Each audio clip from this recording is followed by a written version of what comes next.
नमस्कार मित्रों, क्या आपने कभी खुद से यह सवाल पूछा है, मैं कौन हूं? यह एक साधारण प्रश्न नहीं, बल्कि वह रहस्यमयी दरवाजा है जो आपकी असली पहचान तक पहुंचने का रास्ता दिखाता है। क्या आप यह शरीर हैं जो एक दिन समाप्त हो जाएगा, या फिर यह 5 इंद्रियां जो हमें इस संसार का अनुभव कराती हैं? क्या आप मन है जो हर पल बदलता रहता है, या बुद्धि जो तर्क करती है? आपने कभी सोचा है, जब आप कहते हैं मेरा शरीर, तो इसका अर्थ क्या हुआ? यह है कि आप शरीर के मालिक हैं, न कि शरीर। तो फिर आप कौन हैं? चलिए इसे समझने के लिए एक पल रुकते हैं। कल्पना कीजिए, आप गहरी नींद में हैं। उस समय ना तो आप अपने शरीर के बारे में सोच रहे हैं, ना अपने विचारों के बारे में। फिर भी आप हैं। तो वह कौन है जो सब कुछ बंद होने पर भी मौजूद रहता है? यही सवाल हमें हमारी आत्मा तक ले जाता है। पुराने समय की बात है, एक ऋषि जंगल में आत्मज्ञान की खोज में गए। उन्होंने वर्षों तक तपस्या की, लेकिन सवाल वही रहा, मैं कौन हूं? एक दिन उन्होंने ध्यान करते हुए महसूस किया कि वह शरीर से अलग है।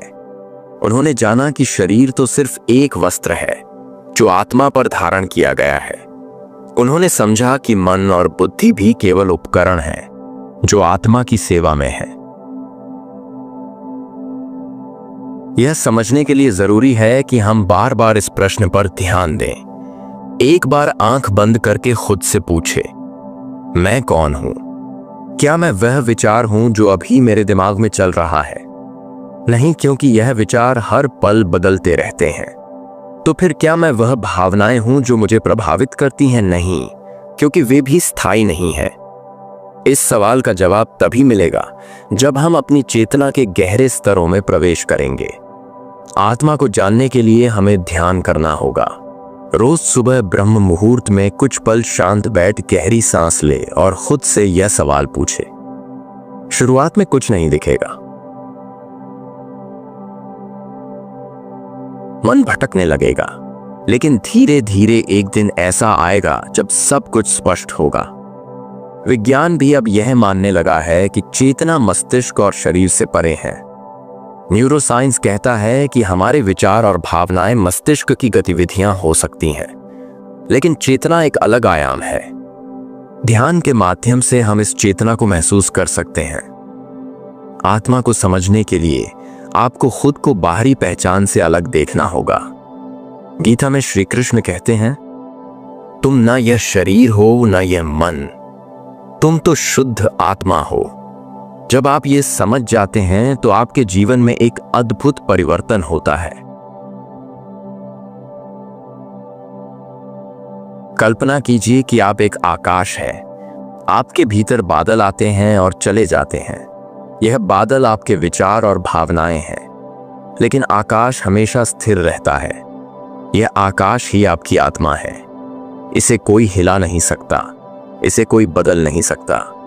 अब सवाल है, इस सत्य को अपने जीवन में कैसे लाएं? सबसे पहले रोज ध्यान करें। यह ध्यान केवल बैठने का अभ्यास नहीं, बल्कि आत्मा के साथ जुड़ने का माध्यम है। दूसरे दिन में कुछ पल निकालें और खुद से यह सवाल करें, मैं कौन हूं? यह सवाल आपको हर दिन गहराई में ले जाएगा। जीवन में जितनी भी समस्याएं हैं, उनका समाधान इसी प्रश्न में छिपा है। क्योंकि जब आप जान जाते हैं कि आप आत्मा, तो आपको पता चलता है कि बाहरी दुनिया की घटनाएं केवल एक नाटक है। असली आनंद और शांति आपकी आत्मा में ही है। बहुत समय पहले की बात है, हिमालय की तलहटी में एक छोटा सा गांव था, जहां लोग प्रकृति के साथ शांति से जीवन व्यतीत करते थे।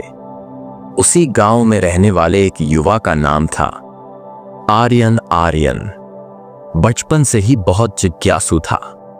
उसने हमेशा दुनिया और अपने अस्तित्व के बारे में गहरे सवाल पूछे। उसका सबसे बड़ा सवाल था, मैं कौन हूं? वह जब भी अपने माता पिता, गांव के बुजुर्गों या गुरुकुल के शिक्षकों से यह सवाल पूछता, उसे अलग अलग जवाब देते। कोई कहता तुम शरीर हो, तो कोई कहता तुम अपने कर्म हो। लेकिन आर्यन को यह जवाब संतोषजनक नहीं लगते। उसे हमेशा लगता कि इन जवाबों के पीछे कोई गहरी सच्चाई छिपी है जिसे कोई समझा नहीं पा रहा। एक दिन आर्यन ने तय किया कि वह अपने सवाल का उत्तर खोजने के लिए गांव छोड़ देगा।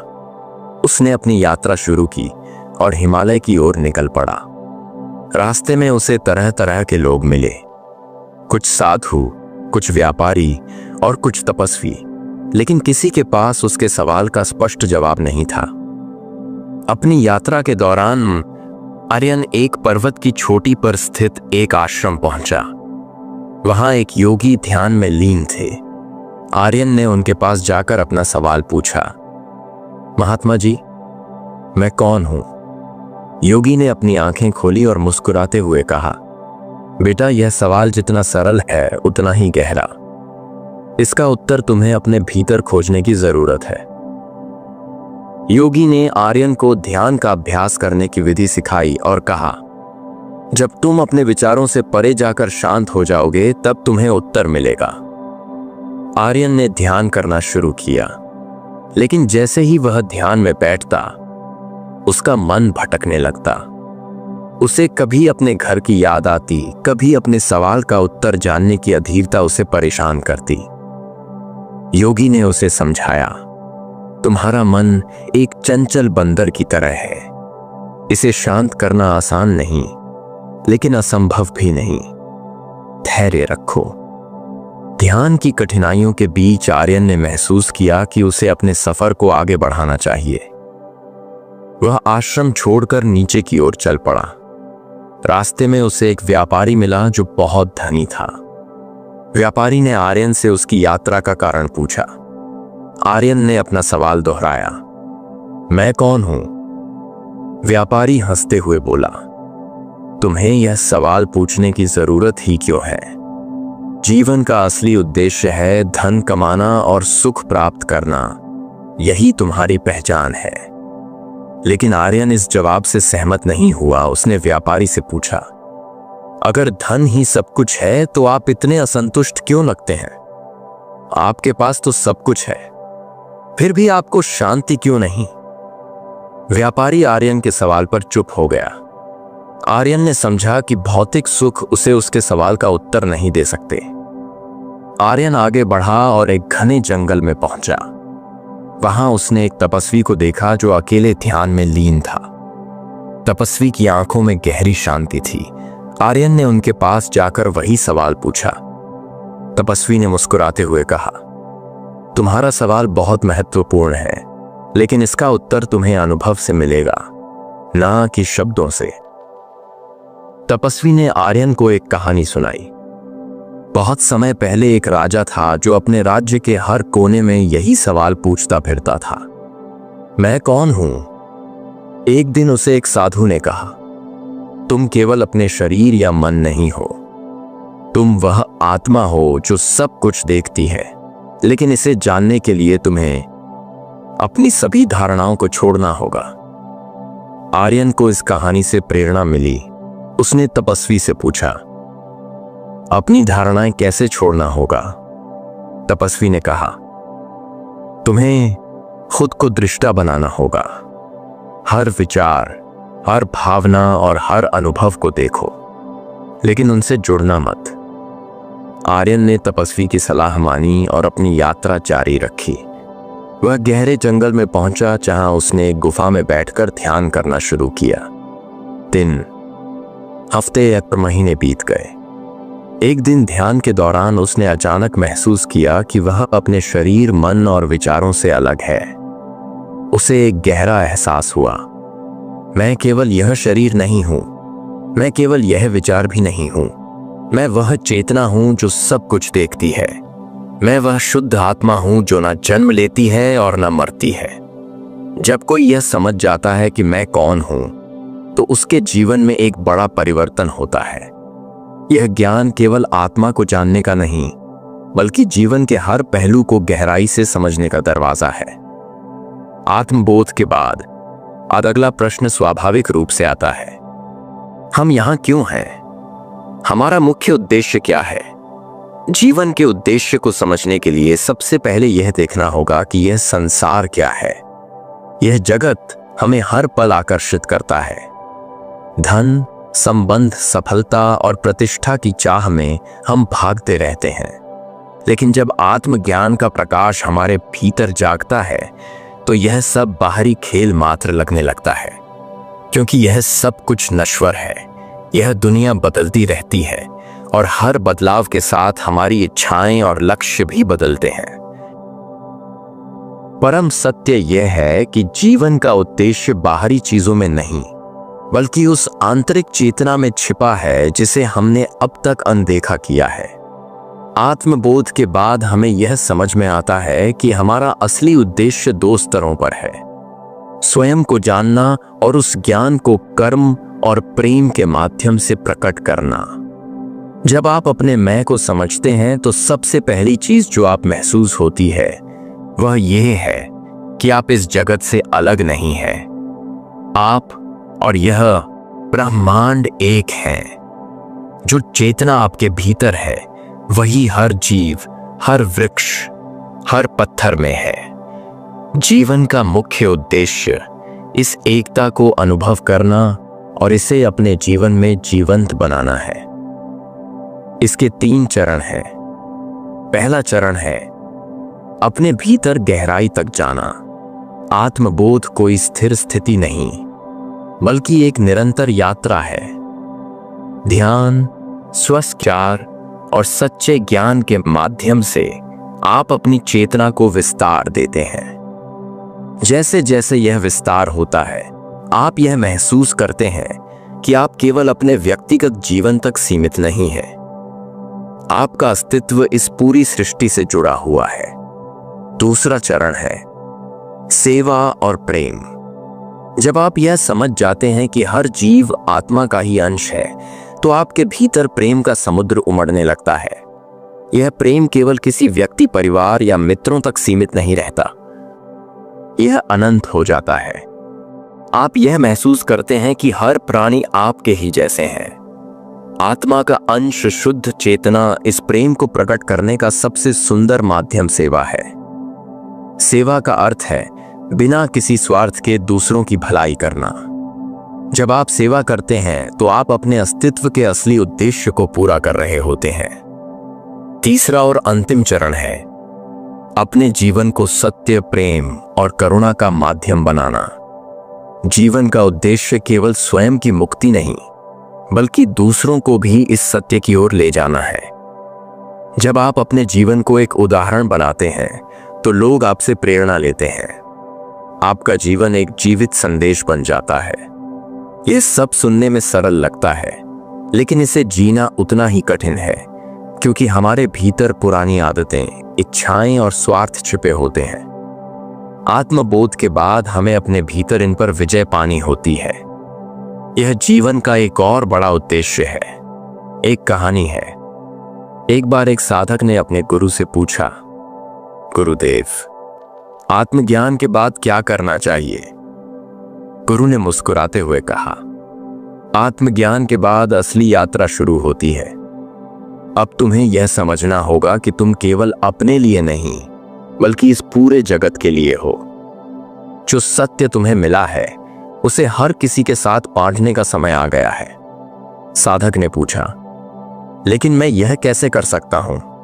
गुरु ने उत्तर दिया, प्रेम और कर्म के माध्यम से जीवन का उद्देश्य यही है कि हम अपने भीतर छिपे सत्य को प्रकट करें और उसे इस संसार में व्यक्त करें। यह व्यक्ति केवल हमारे कर्मों के माध्यम से हो सकता है। हमारे हर कार्य में सत्य, प्रेम और करुणा चाहिए। जब आप यह समझ जाते हैं तो आपका हर पल एक तपस्या बन जाता है। आप जो भी करते हैं उसमें आत्मा की झलक होती है, चाहे वह खाना बनाना हो, किसी की मदद करना हो या सिर्फ मुस्कुराना हो। हर कार्य एक साधना बन जाता है। अंत में यह समझना जरूरी है कि जीवन का उद्देश्य कोई स्थिर चीज नहीं, बल्कि एक यात्रा है। यह यात्रा आत्मबोध से शुरू होती है और आत्मा के सत्य को हर क्षण प्रकट करने पर खत्म होती है। लेकिन यह अंत भी एक नई शुरुआत होती है। क्योंकि यह संसार एक खेल है और इस खेल का उद्देश्य आनंदित होकर खेलना है।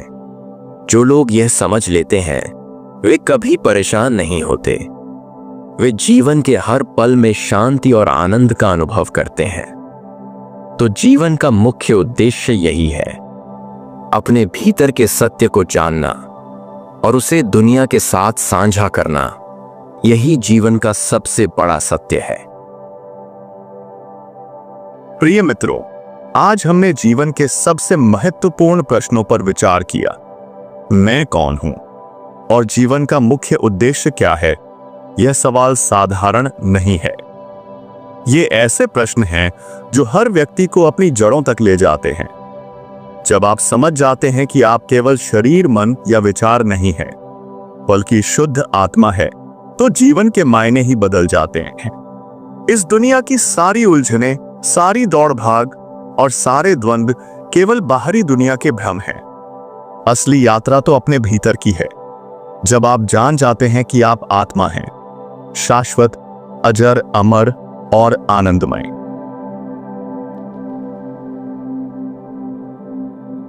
तो आपके जीवन का हर पल एक उत्सव बन जाता है। जीवन का उद्देश्य बाहरी चीजों में नहीं, बल्कि उस आनंद और शांति में है जो आपके भीतर छिपी हुई है। यह उद्देश्य केवल आत्मज्ञान तक सीमित नहीं है। यह ज्ञान को कर्म, प्रेम और करुणा के माध्यम से दुनिया में प्रकट करने में है। तो मेरे प्रिय दर्शकों, अब समय है कि हम इस ज्ञान को केवल शब्दों तक सीमित ना रखें। इसे अपने जीवन में अपनाएं। खुद से पूछें, मैं कौन हूं? इस सवाल का उत्तर खोजें, इसे महसूस करें और अपने जीवन को एक नई दिशा दें। यदि आज की यह चर्चा आपके दिल को छू गई हो, तो इसे दूसरों के साथ साझा करें। यह ज्ञान जितना फैलता है, उतना ही उजाला बढ़ता है। और हाँ, हमारे चैनल को सब्सक्राइब करें ताकि हम आपको ऐसी और गहन विषयों पर विचार करने का अवसर दे सकें। अंत में यही कहूंगा, आपकी आत्मा शुद्ध, असीम और दिव्य है। इसे जानें, इसे स्वीकारें और इसे पूरी दुनिया के साथ साझा करें। मैं आपको 5 मिनट का ओम मंत्र दे रहा हूं, जिसके माध्यम से मैं कौन हूं यानी स्वयं को पहचानने में आसानी होगी। और इस मंत्र के माध्यम से आप अंदर के सभी प्रश्नों को बड़े आसानी से ब्रह्म मुहूर्त के समय ध्यान में बैठकर अनुभव कर सकते हैं।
जीवन का असली आनंद इसी में है।